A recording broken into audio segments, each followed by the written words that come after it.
बच्चों नमस्कार, स्वागत है आप सभी का इटर्नल क्लासेस बी इनफिनाइट पर। मेरा नाम है अंकित पांडे और बच्चों आज के इस वीडियो में हम लोग करने वाले हैं सेक्शन फॉर्मूला।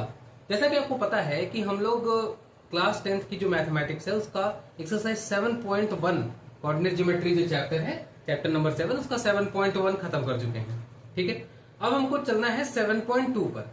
तो 7.2 के जो क्वेश्चंस हैं उनको सॉल्व करने के लिए हमें जिस फॉर्मूले की जरूरत पड़ेगी उस फॉर्मूले का नाम है सेक्शन फॉर्मूला। ठीक है, तो आज की इस वीडियो में हम ये देखेंगे कि सेक्शन फॉर्मूला होता क्या है, किस तरह के क्वेश्चन आते हैं, वो क्वेश्चन को कैसे करना है। ठीक है, और ये भी देखेंगे कि सेक्शन फॉर्मूला की प्रूविंग कैसे की जाती है। तो प्रूविंग याद रखिएगा कि एग्जाम के लिए, बोर्ड एग्जाम के लिए ज्यादा इंपॉर्टेंट नहीं है आपके लिए। जरूरी ये है, सीखना है तो सीख लीजिएगा, समझने के लिए जरूरी है। ये याद रखिएगा कि आपको सेक्शन फॉर्मूला कैसे अप्लाई करना है, ये सब सारी चीजें आज हम इसमें सीखने वाले हैं। तो चलिए शुरू करते हैं सेक्शन फॉर्मूला, और पहले जानते हैं कि सेक्शन फॉर्मूला होता क्या है बच्चे। ठीक है, अब जरा देखना कि अगर मैं इस फिगर को अगर आप ध्यान से देखेंगे तो अगर आपके पास एनसीईआरटी की बुक है तो उसको निकाल के बैठिए, ये फिगर आपके बुक में दिया गया है। ठीक है, अगर मैं कह रहा हूं सेक्शन फॉर्मूला होता क्या है, पहले ये समझ लेते हैं। आपको ये दो पॉइंट दिख रहे होंगे, एक पॉइंट है ए, एक पॉइंट है बी। ठीक है, ए को कोऑर्डिनेट x,y1 x1, y1 मैंने माना है और बी का पॉइंट हमने माना है x2, y2। अब ऐसा मान लो बच्चों कि ए से बी तक की जो लाइन जा रही है, इस ए से बी तक की लाइन को, ये बीच में कोई पॉइंट है P जिसका कोऑर्डिनेट हमने x, y माना है। ये P जो है वो इस AB को दो पार्ट में डिवाइड कर देता है। एक पार्ट इधर हो जाता है AP और दूसरा पार्ट हो जाता है P से लेकर B तक, यानी कि PB। हमने कहा कि मान लो कि ये टोटल 5 है तो उसको इसने 2 कर दिया, इधर 3 कर दिया, मतलब दो पार्ट में किसी भी पार्ट में बांट दिया। इसीलिए इस फॉर्मूले का नाम भी सेक्शन है। सेक्शन का मतलब होता है पार्ट्स। ठीक है, अब इसको ध्यान से देखना, ये पॉइंट ने इस दो पॉइंट्स को जोड़ने वाली लाइन को दो पार्ट में बांट दिया। ठीक है, हमसे ये पूछेगा, क्वेश्चन यहां से दो तरह का बनता है। एक क्वेश्चन में तो आपको पूछ लेगा कि भैया बताओ कि रेशियो क्या होता है। ठीक है, कि किस रेशियो में ये बांटेगा। तो M1 और M2 हमने माना है कि रेशियो है। कहीं कहीं पर आपको M और N भी देखने को मिलेगा, तो घबराना नहीं है। एक कहीं पे M1 और M2 मैंने लिया है, कहीं कहीं पे M और N देखने को मिलेगा, कुछ भी हो सकता है वहां पे। तो किसी क्वेश्चन में आपको पूछेगा कि रेशियो बता दो, किसी क्वेश्चन में आपको पूछेगा कि ये जो P के कोऑर्डिनेट है X और Y की वैल्यू बता दो। ठीक है, कि x क्या होगा, y क्या होगा, इस कोऑर्डिनेट को आपको पूछ लेगा कि बताओ कि अगर a और b दो पॉइंट है और p कोई पॉइंट है और उसने इन दोनों को दो पार्ट में बांट दिया है, तो p के कोऑर्डिनेट क्या होंगे ये बताओ। ठीक है, उस केस में हम क्या करते हैं, सेक्शन फॉर्मूला का यूज करते हैं। सेक्शन फॉर्मूला बच्चों दो तरीके से लगाया जाता है। ज्यादातर आपको इंटरनल डिवीजन देखने को मिलता है, कहीं कहीं पे आपको एक्सटर्नल डिवीजन के भी क्वेश्चन देखने को मिलते हैं।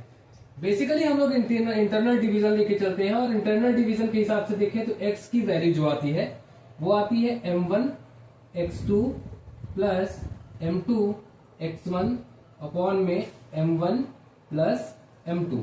ठीक है, उसी तरीके से अगर यहाँ पे y की वैल्यू देखोगे तो वो कुछ इस तरीके से आती है m1 y2 plus m2 y1 upon में m1 प्लस m2। अच्छा, ये है क्या, तो जरा ध्यान से समझना। मैंने अभी जैसे बताया कि ये पॉइंट A है, ये पॉइंट B है ना, और A का कोऑर्डिनेट हमें दिया है x1, y1। उसी तरीके से B का कोऑर्डिनेट दिया है x2, y2, और कह दिया कि A और B को कोई पॉइंट P है जो ये दो पार्ट में बांट रही है। दो पार्ट में इधर वाला पार्ट m1 है, इधर वाला पार्ट m2 है, और इन दोनों पार्ट को बांटने वाला जो कोऑर्डिनेट है पॉइंट P, उसका कोऑर्डिनेट है x, y। तो ये x की वैल्यू और y की वैल्यू क्या होगी वो इससे निकलता है। समझ गया सेक्शन फॉर्मूला में क्या करना है। सेक्शन फॉर्मूला में आपको दो ही तरह के क्वेश्चन पूछेंगे, है ना, ज्यादातर दो ही तरह के क्वेश्चन पूछेंगे। या तो आपको बोलेगा कि रेशियो बता दो जिस रेशियो में ये पॉइंट जो है इन दोनों को बांट रहा है, या फिर x या y की सीधे सीधे वैल्यू पूछ लेगा। समझ गए, तो ये मेरा इंटरनल डिवीजन के लिए ये कैसे आता है यही हम सीखना है। ठीक है, आज चलो सीखते हैं, चले प्रूविंग करें, चलो। अच्छा, एक चीज याद रखना, यहाँ पे कुछ मैं सबसे पहले कंस्ट्रक्शन तुमको बता देता हूँ। यहाँ पे हमने कुछ किया है कंस्ट्रक्शन। कंस्ट्रक्शन का मतलब क्या है कि हमने कुछ अपने से ऐड किया है। क्या ऐड किया है, तो ध्यान से सुनो। हमने कहा ये ए है, ये बी है, ठीक है, और मैंने इधर को ये सब लाइन जो है इन सबको एक्स एक्सिस पे परपेंडिकुलर खींचा है। तो यहां से मैं लिख सकता हूं ए आर कॉमा ए से लेकर आर तक जो लाइन है, पी से लेकर एस तक जो लाइन है, एंड बी से लेकर टी तक जो लाइन है, ठीक है, इसको हमने कहा कि ये परपेंडिकुलर है एक्स एक्सिस के ऊपर। तो पहला तो मेरा कंस्ट्रक्शन ये हो गया कि हमने इन तीनों लाइंस को, इन सारी लाइंस को जोड़ दिया है। फिर दूसरा कंस्ट्रक्शन देखना, दूसरा कंस्ट्रक्शन मैंने ये किया, दूसरी चीज मैंने ये बनाई है, हमने कहा कि ए क्यू और पीसी को मैं पैरेलल जोड़ देता हूं। तो यहां पे ए क्यू पैरेलल टू पीसी है, ठीक है। तो ये दो कंस्ट्रक्शन आपको याद रखने हैं जब भी प्रूविंग करनी है, कि भैया समझने के लिए तो याद रखना। अच्छा, यहां से क्या पता चलेगा, ध्यान से सुनना। अगर ए क्यू और पी सी बच्चे पैरेलल हैं तो आपने क्लास 9th में करेस्पॉन्डिंग एंगल्स के बारे में पढ़ा होगा। अगर ये दोनों लाइन पैरेलल हैं तो इनको काटने वाली जो लाइन होती है उसको हम ट्रांसवर्सल बोलते हैं। यानी कि मेरा ए बी जो है वो ट्रांसवर्सल होगा, है ना, ए बी इज ट्रांसवर्सल, ठीक है। अब अगर ये ट्रांसवर्सल लाइन है, ठीक है, ध्यान से सुनना, अगर ये ट्रांसवर्सल है तो हमने क्या क्या पढ़ा है, जरा ध्यान से सुना। हम यहां से दो ट्राइंगल लेते हैं, ठीक है। अच्छा, निकाल क्या रहे हैं, याद से सुनना। यहां मैंने शुरू में ही बताया कि एक पॉइंट ए है, एक पॉइंट बी है, एक पॉइंट पी है। ए बी को ये पॉइंट पी दो पार्ट में डिवाइड कर रहा है। पहले पार्ट का नाम M1 है, दूसरे पार्ट का नाम M2 है, यानी कि ये दोनों रेशियो है। किस रेशियो में डिवाइड कर रहा है, तो वो रेशियो है। यानी कि अगर मैं कह सकता हूं कि यहां से AP अपॉन में, अच्छा सुनो, लिख देता हूं मैं, ठीक है, लिख देता हूं, आसान रहेगा। P जिसकी x, y है, divide point P divides the line joining A x1, y1 and B x2, y2 in ratio M1:M2। कि हमने कहा कि भैया ये जो पॉइंट P है, ये A और B को जोड़ने वाली जो लाइन है इसको M1 और M2 रेशियो में बांट देती है, ठीक है। अब मुझको यही x और y की वैल्यू निकालनी है कैसे भी करके, ठीक है, और प्रूफ करना है कि वो वैल्यू उतनी आनी चाहिए, ठीक है। इसके लिए बच्चे हम दो ट्राइंगल लेंगे, या ध्यान से सुनना। एक ट्राइंगल आपको यहां दिख रहा होगा, P से AQ, ये वाला ट्राइंगल PAQ, ठीक है। तो इन ट्राइंगल PAQ, ठीक है, एंड ट्राइंगल BPC, ठीक है, ट्राइंगल BPC ये दिख रहा है। अब सुनो, मैं ये मान के चल रहा हूं कि आप इसके पीछे वाला जो चैप्टर है ट्राइंगल वाला, उसमें सिमिलैरिटी पढ़ के आए हो, ठीक है। सिमिलैरिटी कैसे प्रूफ की जाती है वो सब आप पढ़ के आए हो। अब जरा यहां से ध्यान से देखना, PAQ BPC नहीं पढ़ा है फिर भी समझ में आ जाएगा। हमको इन दोनों ट्राइंगल को सिमिलर प्रूफ करना पड़ेगा। सिमिलर प्रूफ करने का क्राइटेरिया जो होता है हमने पढ़ा है, यहां पे हम दो क्राइटेरिया लगाने वाले हैं, ध्यान से सुनना। मैंने कहा था ये जो लाइन है और ये जो लाइन है, AQ और PC पैरेलल है। AQ PC पैरेलल है तो AB जो है वो ट्रांसवर्सल है। जब AB ट्रांसवर्सल है बच्चे, तो यहां ध्यान से देखो, हमने एक करेस्पॉन्डिंग एंगल पढ़ा था, तो ये और ये एंगल करेस्पॉन्डिंग एंगल हो जाएगा, बोलो हो जाएगा। तो मैं यहां से लिख सकता हूं कि angle PAQ equals to angle BPC होगा। किस वजह से, तो लिखोगे करेस्पॉन्डिंग एंगल, ठीक है। करेस्पॉन्डिंग एंगल्स होने की वजह से ये दोनों एंगल इक्वल हो जाएंगे। उसी की वजह से हमने कहा, उसी के बाद हमने कहा कि भैया ये जो लाइन है और ये जो लाइन है परपेंडिकुलर है। अच्छा, परपेंडिकुलर है तो बच्चे ये क्या होगा, 90 डिग्री होगा। यहां से हम लिख सकते हैं कि angle PQA equals to angle BCP, इसमें क्या लिख सकते हो, ईच 90 डिग्री। अब हमने बस हमारा काम खत्म, ठीक है। सुन लो मेरी बात। दो ट्राइंगल दिए गए थे, दो ट्राइंगल में हमने दो एंगल को इक्वल कर दिया। जैसे ही दो एंगल इक्वल होते हैं तीसरा एंगल अपने आप इक्वल हो जाता है। तो यहां से हम कह सकते हैं कि triangle PAQ similar to triangle BPC बाई AA क्राइटेरिया। ठीक है, ये आपने सीखा है पिछले चैप्टर में, ट्रायंगल वाले चैप्टर में AA क्राइटेरिया कैसे लगाया जाता है। अगर किसी ट्रायंगल के दो एंगल आपस में इक्वल हो जाते हैं तो वो ट्रायंगल सिमिलर हो जाता है। ठीक है, सिमिलर हो जाता है। ध्यान से सुनना, जैसे ही ट्रायंगल सिमिलर होता है, हमने पढ़ा है कि जब दो ट्रायंगल सिमिलर होते हैं तो उनकी साइड्स का रेशियो इक्वल होता है। साइड्स का रेशियो मतलब एक ट्रायंगल की एक साइड और दूसरे ट्रायंगल की उसी के साथ वाली करस्पॉन्डिंग साइड का रेशियो इक्वल होता है। जैसे अगर मैं देखूं PAQ और BPC मैंने लिया है, तो PA के साथ BP मिला है, तो मैं लिख सकता हूं PA अपॉन में BP equals to AQ upon में PC, AQ अपॉन में PC।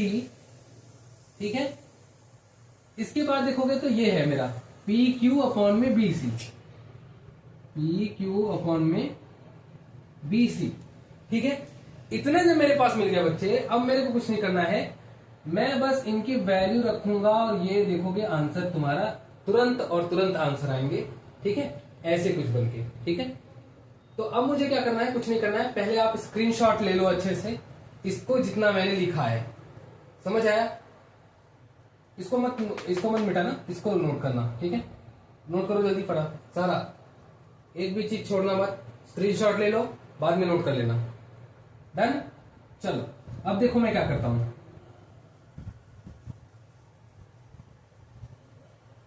जो काम की चीज है मैं उसको नहीं मिटाऊंगा, बाकी सब मिटा दूंगा। ठीक है, अच्छा सुनो, PA की वैल्यू क्या है? तो PA की वैल्यू मुझे दिख रही है M1 है। BP की वैल्यू क्या है? BP की वैल्यू दिख रही है M2 है।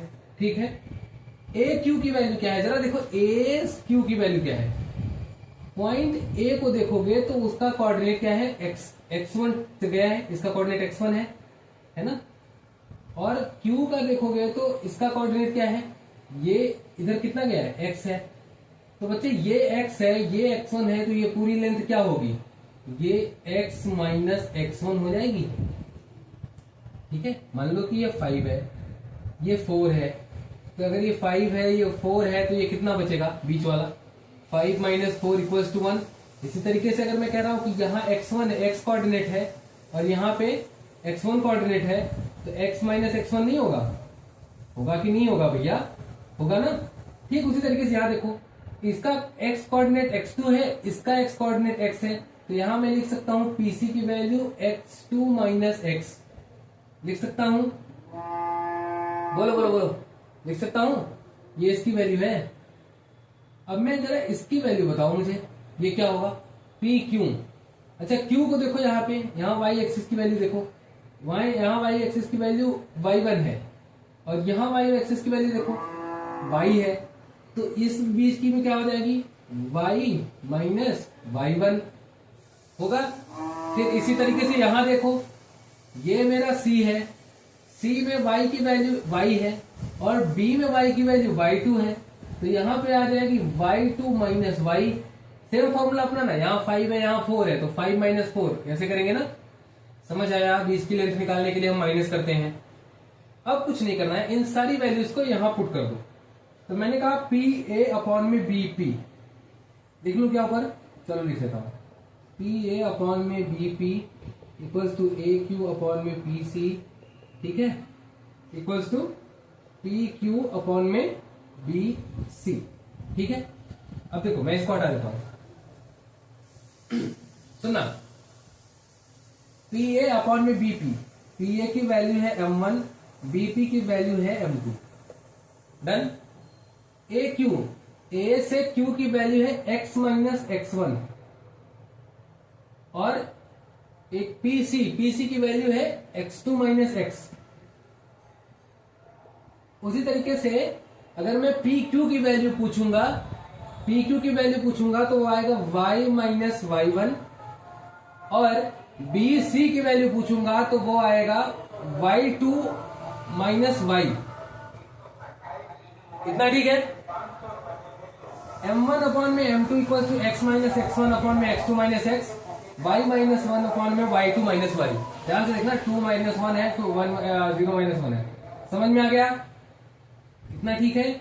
अब कुछ नहीं करना है, इन दोनों को बारी बारी से इक्वल रखो, इसको इसके इक्वल रखो। ठीक है, तो मैं पहले x के लिए इक्वल करता हूं। ठीक, फॉर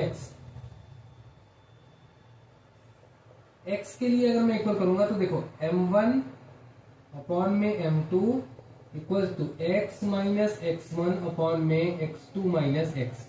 क्रॉस मल्टीप्लाई करो बच्चे, क्रॉस मल्टीप्लाई करोगे तो ये ऐसा हो जाएगा m1 into x2 minus x equals to m2 x minus x1। अब इसको सॉल्व करो, ये हो जाएगा m1 x2 minus m1 x equals to m2 x minus m2 x1। ठीक है, समझ में आया? अब जरा देखो, मैं इसको इधर ले लेता हूं, इसको उधर ले लेता हूं। देखो m1 वाले सम को और x1 वाले सम को एक साथ देता हूं। देखो m1 x2, ये m2 x1 को इधर ला लो तो plus m2 x1 equals to, देखो इसको उधर ले जाओ तो ये m2 x उधर था और इसको भी ले जाऊंगा तो ये प्लस m1 x बचेगा। ठीक है, अब मैं इन दोनों में से देखो क्या करता हूं, ये आ जाएगा m1 x2 plus m2 x1 equals to, इन दोनों में से x कॉमन कर लो, x कॉमन कर लोगे तो बचेगा m1 प्लस m2, ये बचेगा m2 प्लस m1 लिखो चाहे m1 प्लस m2 लिखो, चीज तो एक ही है। अब इसको बेटा इधर ला लो बस, तो x की वैल्यू अगर देखोगे तो ये इधर आएगा तो डिवाइड हो जाएगा इसमें, तो बचेगा क्या m1 x2 plus m2 x1 upon में m1 प्लस m2। देखो ये x की वैल्यू आ गई, यही तो निकालना था हमको। समझ आया? तो ये मेरे पास x की वैल्यू आ गई इस फॉर्मूले से। अब कुछ नहीं करना है तुमको, इसी सेम तरीके से y की वैल्यू निकालनी है। तो जल्दी से स्क्रीनशॉट लो, इसका नोट करो। ठीक है, पॉज करके नोट करो और उसके बाद आगे चलना। ठीक है, चलो हटाओ इसको। ठीक है, तो अब देखना मैं इसको y की वैल्यू रखता हूं यहाँ पे, सेम इसको y की रखो। फॉर y के लिए मैं y माइनस y1 अपॉन में y2 minus y, same value रखो यहाँ पे फिर से। तो m1 into y2 minus y equals to m2 y minus y1। ठीक है, फिर देखो क्या होगा, मल्टीप्लाई करो, ये हो जाएगा m1 y2 minus m1 y, फिर आएगा m2 y minus m2 y1। ठीक है, मल्टीप्लाई करना तो आता है ना ब्रैकेट के अंदर, बस y वाले टर्म्स को एक तरफ ले जाओ, बाकी सबको दूसरी तरफ। ये आ जाएगा m1 y2, ये इधर से आएगा इधर तो m2 y1, फिर m2 y1 उस तरफ है ही, है ना, और ये माइनस उस तरफ जाएगा तो प्लस m1 y हो जाएगा। वापस से कॉमन कर लेना है इसको, आ जाएगा m1 y2 plus m2 y1 equals to y common हो जाएगा तो बचेगा m1 प्लस m2। फिर से इसको y की वैल्यू निकालोगे तो इधर आ जाएगा m1 y2 plus m2 y1 upon में m1 प्लस m2। ठीक है, बस इतना आ गया। तो ये मेरे पास आ जाएगी x की और y की वैल्यू। ध्यान से सुनना, अच्छा मैंने क्या लिखा है सुनना मेरी बात, पहले नोट करो फिर बताता हूं। नोट कर लिया? चलो अब इसको हटाओ।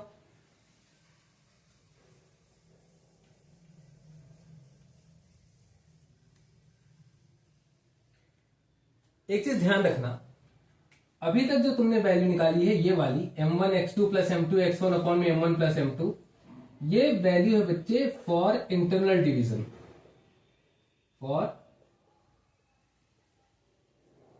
Internal division.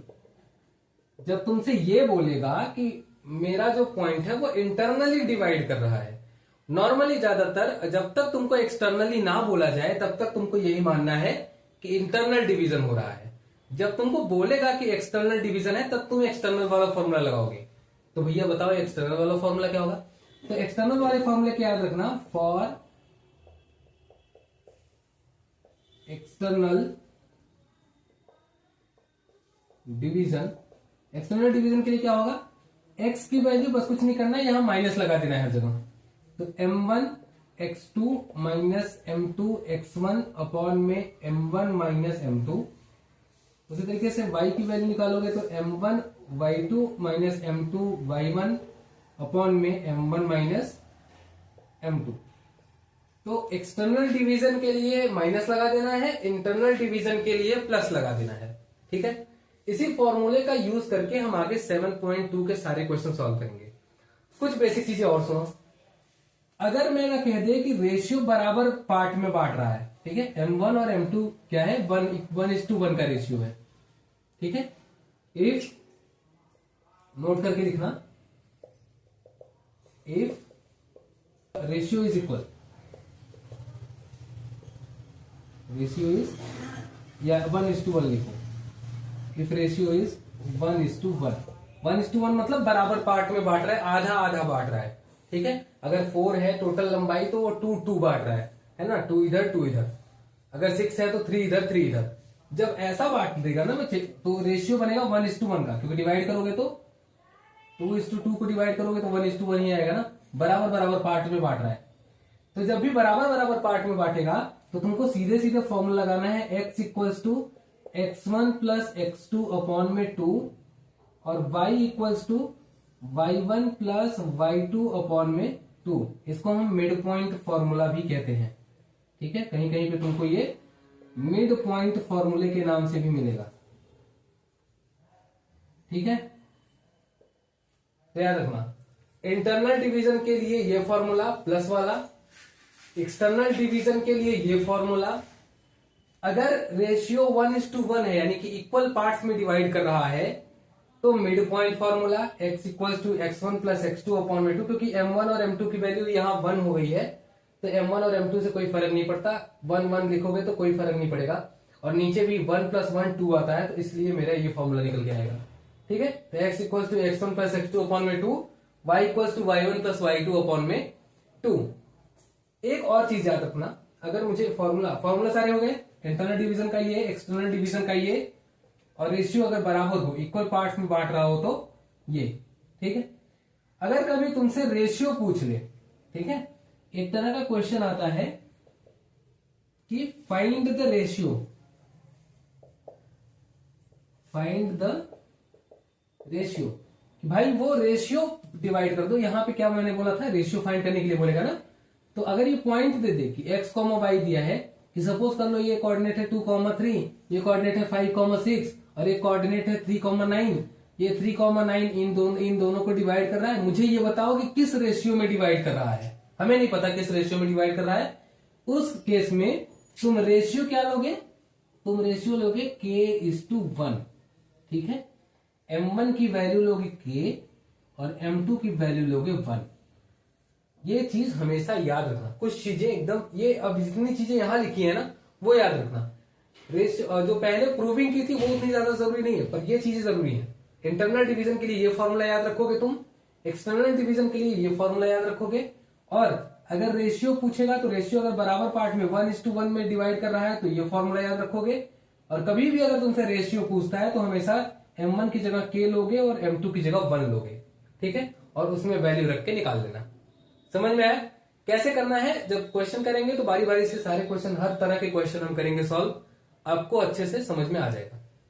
आ गया सेक्शन फॉर्मूला समझ में आया कैसे करना है? उम्मीद है प्रूविंग आपको समझ में आई होगी अच्छे से। प्रूविंग उतनी ज्यादा जरूरी नहीं है बच्चे, जितना जरूरी है फॉर्मूले याद करना है। तो फॉर्मूले मुझे याद होने चाहिए चाहे जैसे। ठीक है, तो याद रखना एक्सटर्नल डिवीजन का भी, इंटरनल डिवीजन का भी। जब तक बोले ना कि एक्सटर्नल डिवीजन है तब तक तुमको ये मान के चलना है कि इंटरनल डिवीजन है।